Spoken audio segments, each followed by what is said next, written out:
Bonjour à tous et toutes. Je voudrais aussi commencer avec mes remerciements chaleureux. Oui. Parce que les gens dans Teams ne le voient pas. Oui. Les gens dans Teams ne le voient pas. Attends. C'est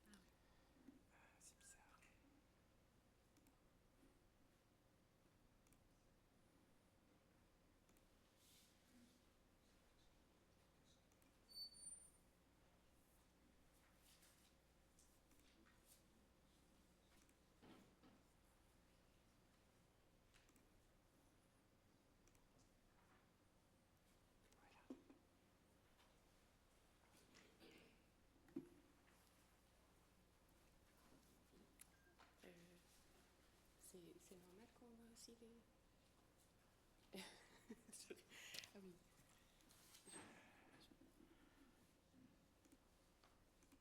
Voilà. Top. Ok, donc à mon tour, je voudrais aussi remercier chaleureusement les femmes, surtout qui ont rendu possible cette journée. Letty Babin en premier pour tes encouragements téléphoniques, tous les appels que nous avons eus. Et aussi Brenda pour ta ténacité dans les conversations qu'on a déjà eues. Yasmina Ziane pour la qualité exceptionnelle de l'organisation de cette journée. Mais aussi merci à Patrick, évidemment, pour faciliter et pour l'introduction assez importante. On a eu même le même idée, mais ça vous allez voir lors de la présentation. Et aussi merci à toutes les personnes présentes aujourd'hui. C'est un réel plaisir, mais aussi une responsabilité importante de partager ici en réflexion sur un sujet longtemps resté en marge, voire silencieux, dans les institutions belges. Moi-même, je suis Lise Busle, comme déjà a été dit, anthropologue, historienne de formation, et mon intérêt pour cette question remonte à mon mémoire de master en histoire en 2010, où j'ai entendu pour la première fois qu'il y avait aussi des dépouilles dans les collections de Tervuren. Mais c'est surtout entre 2019 et 2022, dans le cadre du projet fédéral Home, déjà mentionné par Patrick, que j'ai commencé à saisir l'ampleur de ces collections de dépouilles humaines faites à Tervuren. Et aujourd'hui, je poursuis ce travail dans le cadre d'un doctorat qui repose sur une étude de cas que j'évoquerai brièvement lors de la présentation. Dans cette présentation, j'utiliserai volontairement le terme dépouille plutôt que reste humain.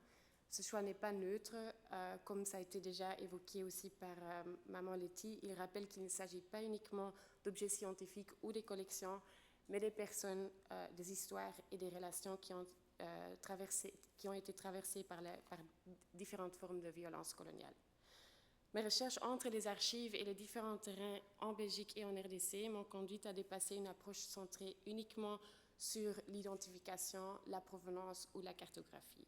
Ce que le terrain m'a surtout montré, c'est la nécessité de construire des ponts, de construire des liens entre le passé et le présent, entre les archives, les mémoires orales, entre les institutions et les communautés, entre les différentes disciplines et acteurs impliqués ici en Belgique et au Congo, et surtout sur un pied d'égalité. Il ne s'agit pas d'opposer une Europe écrite à une Afrique orale non plus, mais de reconnaître la coexistence de savoirs multiples, parfois complémentaires, parfois contradictoires. Et c'est cette pluralité qui me semble très importante pour mieux comprendre les différentes faces des violences coloniales, mais aussi leurs héritages et l'impact aujourd'hui. Cette présentation défend donc une approche plutôt relationnelle, une approche qui ne se limite pas aux dépouilles même, mais qui met en avant les relations, les mémoires et les héritages qui entourent ces personnes. La présentation se structure en 3 temps. Tout d'abord, je vais parler des collections d'anatomie anthropologique, leur étendue, leur répartition géographique et la logique de centralisation derrière ces collections. Ensuite, je vais parler des études de cas permettant d'analyser les différentes trajectoires de manière un peu plus transversale, sans être exhaustif parce que je souhaite vraiment encore retenir votre attention jusqu'à la fin de cette présentation. Et finalement, je souhaite également partager dans une dernière partie une réflexion un peu plus critique sur les politiques institutionnelles et les débats récents. Et c'est en fait, ça rejoint un peu l'introduction de Patrick Semal pour ouvrir à une approche plus relationnelle en conclusion. Les collections AA ont été constituées au musée Tervuren entre la fin du 19e siècle et 1960. Plus précisément, les premières crânes se trouvaient au ministère des colonies à la place royale, ici à Bruxelles. Cependant, les premiers prélèvements des dépouilles commencent bien avant, comme Patrick a déjà soulevé dans les années 1880, lors des expéditions militaires. À ce stade, il s'agit moins d'une collecte organisée que des pratiques liées à la violence des guerres où la prise de crâne s'inscrit souvent dans une logique de trophée. La première entrée officielle des collections AA est consignée en 1897 dans le manuscrit du registre général des collections AA, ce que vous voyez ici à l'écran. Elle compte 566 entrées dans le registre historique et après l'indépendance du Congo, elles sont progressivement reconfigurées dans un processus peu documenté, mais inscrit dans 2 transformations majeures que je tiens à noter. Premier contexte, c'est la remise en question progressive de l'anthropométrie et des classifications raciales. Dès le début du XXe siècle, des anthropologues comme Franz Boas contestent en fait le déterminisme biologique et l'idée de catégories raciales fixes. C'est après 1945 que cette critique se renforce à la suite des crimes nazis, provoquant vraiment une rupture plus large avec les sciences raciales. Un deuxième contexte important, c'est la bascule politique de 1960, évidemment l'indépendance du Congo. Dans les marges de la table ronde, des demandes de restitution émergent déjà, notamment à travers les pamphlets du parti Abaco sous le lead de Joseph Kasavubu. Mais elles concernent surtout les objets culturels, le retour du patrimoine culturel. Les dépouilles restent largement invisibilisées. Ces transformations ne font pas disparaître ces collections en soi, mais elles fragilisent progressivement leur place scientifique et politique à Tervuren. Les collections perdent en fait leur fonction initiale. Et en 1964, leur transfert de Tervuren vers l'Institut royal des sciences naturelles de Bruxelles est acté par arrêté royal. Elles y sont encore conservées aujourd'hui dans ce bâtiment même. Cette slide nous montre la concentration des collections AA sur le Congo. On compte environ 415 dépouilles et 154 moulages. Le Rwanda constitue un second ensemble important avec environ 140 entrées estimées. 19 inscrits et à la fin, il y a encore une inscription, une seule entrée qui parle de 119 dépouilles qui ont été inscrites comme dans l'inventaire et proviennent d'une fouille archéologique organisée par Jacques Nankin en 1960. Ça montre aussi que les recherches archéologiques belges ou les recherches belges plus larges ne s'arrêtent pas brusquement avec l'indépendance. Certaines missions et dynamiques scientifiques se poursuivent encore après l'indépendance. Les autres dépouilles enlevées sont dispersées entre plusieurs pays africains, à l'exception d'un crâne provenant d'Allemagne, dont je n'ai pas encore pu déterminer la raison pour sa présence dans ces collections et l'origine.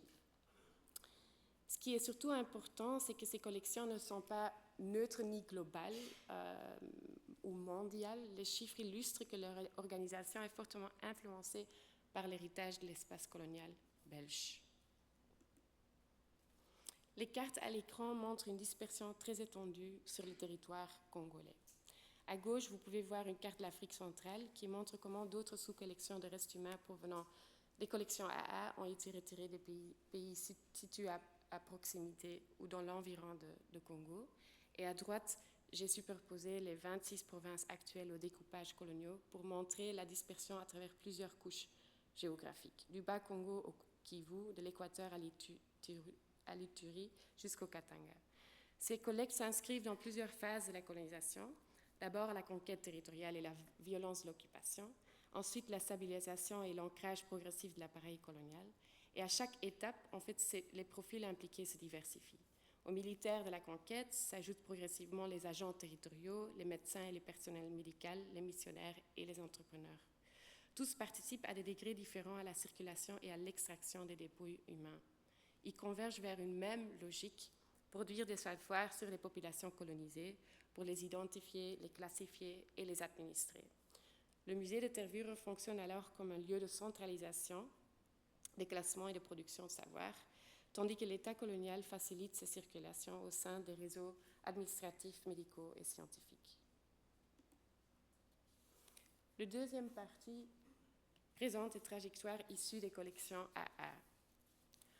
L'objectif est une lecture transversale des différentes trajectoires et pas une lecture exhaustive de chaque cas d'étude, justement parce que c'est impossible.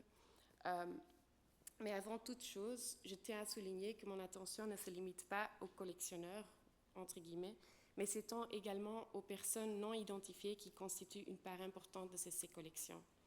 Dans le cadre du projet Home, le recours systématique à l'ADN a été déconseillé pour des raisons simples, pour des raisons principales, le risque d'altération matérielle des dépouilles, mais aussi la production de résultats souvent trop larges pour une analyse historique et généalogique. Cela ne signifie pas que l'identification individuelle soit exclue, mais qu'elle ne peut reposer uniquement sur l'approche biomédicale. Elle doit être mise en relation avec d'autres formes de connaissances, les archives personnelles privées et coloniales, les contextes précis de collecte, les récits situés et les mémoires locales, ainsi que les mémoires collectives des communautés.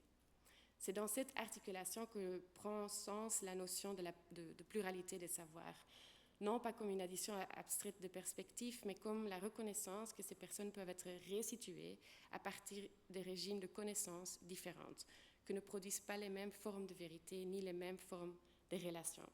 Car l'identité ne se limite pas toujours au biologique, elle s'inscrit aussi dans des registres culturels, sociaux et parfois spirituels. Les dépouilles inconnues ne renvoient donc pas seulement à un manque de données, elles signalent une production historique de l'invisibilité, s'inscrite dans des systèmes d'objectification, mais aussi la possibilité de les recontextualiser autrement à travers ces différents registres de savoir. Commençons par le cas d'étude qui est au centre de mon doctorat. L'administrateur territorial Ferdinand van de Ginste a poursuivi une logique pseudo-scientifique dans l'ancien district du Kwango dans les années d'après-guerre. En 1945 et 1946, plus que 180 dépouilles ont été exhumées à l'ancien district Kwango afin de tester une hypothèse raciale en mobilisant des critères de suture crânienne, notamment l'ossement Inca. Vous voyez aussi un document ici attestant de l'accord du gouverneur général Pierre Ryckmans, qui insiste aussi à être assez discrète pour ne pas évoquer des réactions de la population locale. Et vous voyez aussi l'ancien greffier de Van der Ginste, Papa Bruno Kembokombo, que j'ai pu rencontrer à Féchy en 2022 et qui a témoigné sur sa contribution aux exhumations, mais d'une façon très ambivalente, avec beaucoup d'émotions. L'hypothèse de Van der Ginste évoquait un lien supposé entre l'os Inca, voire la taille du crâne et l'intelligence chez les Basuku.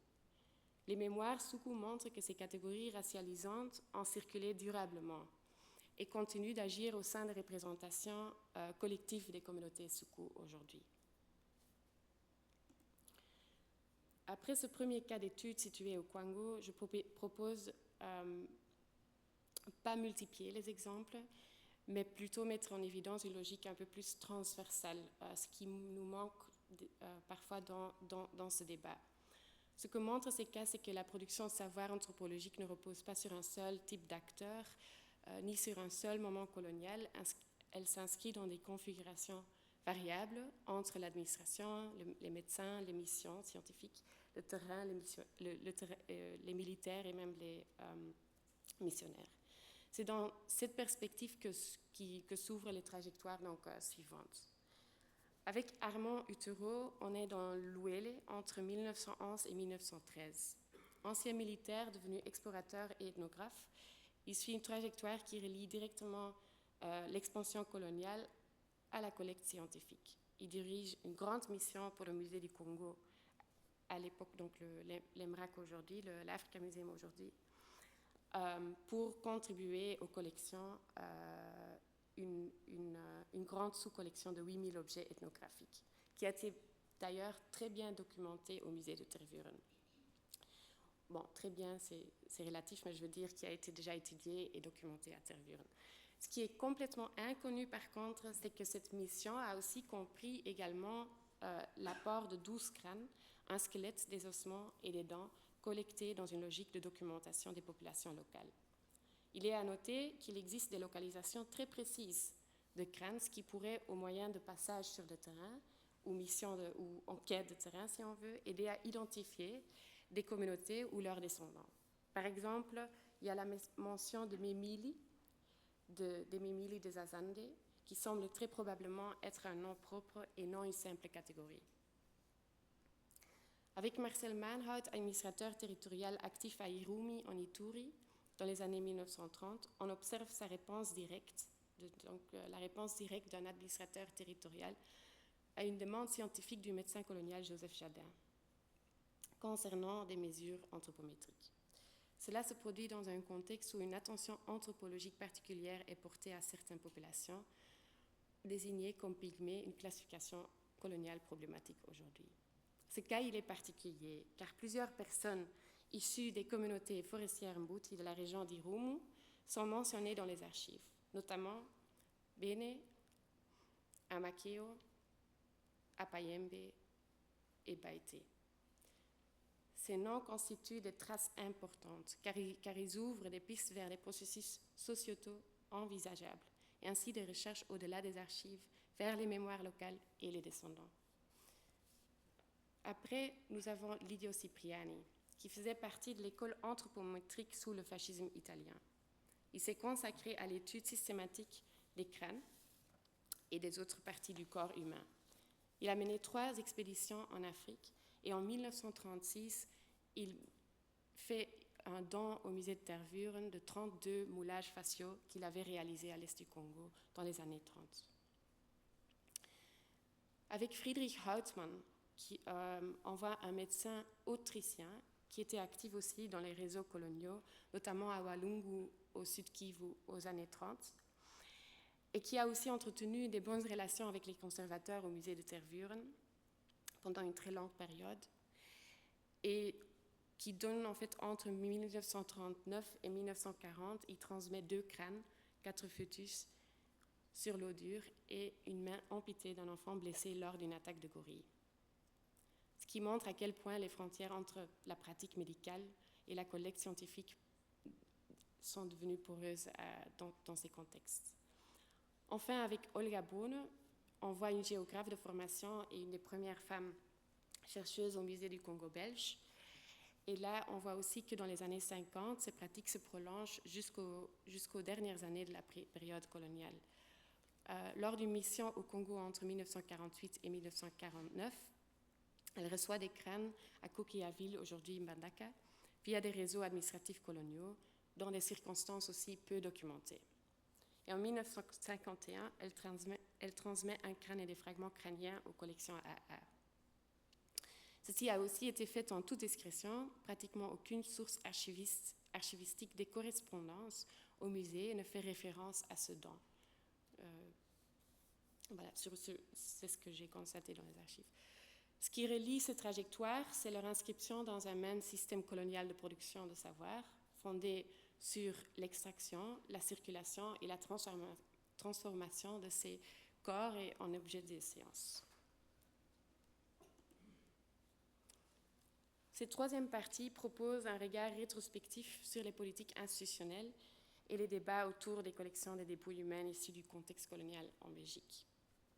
Pendant plusieurs décennies, ces collections sont restées largement en marge des débats publics et des politiques institutionnelles.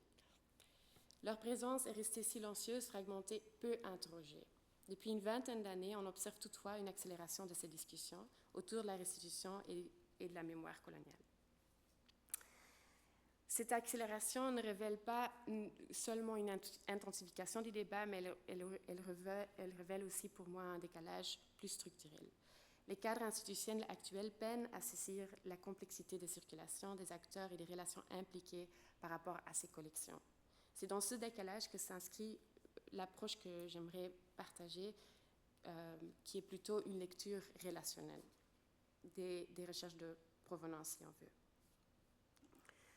L'objectif de cette chronologie n'est pas d'inventarier les initiatives, mais de montrer comment ces questions émergent progressivement dans l'espace public. Donc, on a en fait déjà vu avec Patrick le timeline, et il complète sur beaucoup de points ce timeline, donc il n'est pas du tout exhaustif. Mais je voudrais quand même aussi insister sur le fait que, voilà, peut-être que je vais reprendre le fait qu'à partir des années 2020, il y a eu aussi ce contexte de Black Lives Matter qui a fait en sorte que la société civile et les diasporas jouent vraiment un rôle structurant en fait, dans les débats sur le passé colonial. Et on voit en ça aussi des réponses plus politiques, des reconnaissances hésitantes politiques, comme la commission parlementaire sur le passé colonial, mais aussi le projet de loi de Thomas Dermine. Et donc, c'est une reconnaissance de ces mobilisations. Cependant, les dépouilles, en fait, ils restent marginales, ce qui maintient en fait une séparation entre les niveaux de débat sur ce passé colonial et toute la question des dépouilles. Et c'est enfin en 2024 et 2025 que plusieurs visites de collections de dépouilles humaines sont organisées ici même, facilitées et poussées surtout par Maman Letty Babin d'AfriCope, et ainsi que la tenue de cette journée d'études aujourd'hui. Ce que cette chronologie met en évidence, ce n'est pas une progression linéaire, mais une circulation aussi fragmentée des savoirs aussi, et des acteurs et des différentes positions. Et c'est cette fragmentation qui ouvre pour moi la voie vers cette approche relationnelle. Et je vais conclure, désolée. J'insiste à dire que la recherche de provenance reste indispensable face à des collections aussi complexes, mais elle atteint ses limites lorsqu'elle est pensée uniquement comme un exercice documentaire ou archivistique, avec souvent encore une articulation trop limitée au terrain et aux collaborations situées en République démocratique du Congo. Même si les projets les collègues qu'on va entendre aujourd'hui prouvent le contraire, je pense que ce sont encore les exceptions sur la règle. Cette limite tient aussi au statut des archives coloniales elles-mêmes. Elles ne constituent pas un accès neutre au passé, mais en sont déjà une production inscrite dans les catégories et rapports de pouvoir de leur époque. Une approche relationnelle consiste alors à déplacer la question, ne plus demander uniquement d'où viennent ces dépouilles, qui les a amenées, mais aussi quelles relations continuent-elles à produire aujourd'hui. Cela implique d'élargir les sources et de reconnaître la pluralité des registres de savoir en intégrant les relations comme partie intégrante de la production des connaissances et donc aussi être vraiment considératif pour ces connaissances, vis-à-vis de ces connaissances. Dans cette perspective, la recherche ne peut être pensée comme un processus unilatéral, mais comme un espace partagé de production de sens. C'est dans ce cadre que s'inscrit la suite de cette session, avec les interventions des collègues congolais travaillant sur le terrain à partir de différentes dimensions. Et donc, pour terminer, vraiment terminer, j'aimerais revenir à cette image. Cette image est en fait, nous montre une performance de l'artiste et ami Junior Mvunzi, Renaître les ossements, qui a été réalisée ensemble avec l'artiste Audrey Mputu dans l'espace public, à côté, littéralement dans la rue, à côté de l'Académie des Beaux-Arts à Kinshasa en 2022. Elle déplace la question des dépouilles et de la mémoire hors des cadres institutionnels, littéralement, vers la rue et l'espace vécu. Elle rappelle que la mémoire circule aussi ailleurs que dans les institutions, dans des gestes situés, artistiques et collectifs. Je vous remercie de votre attention.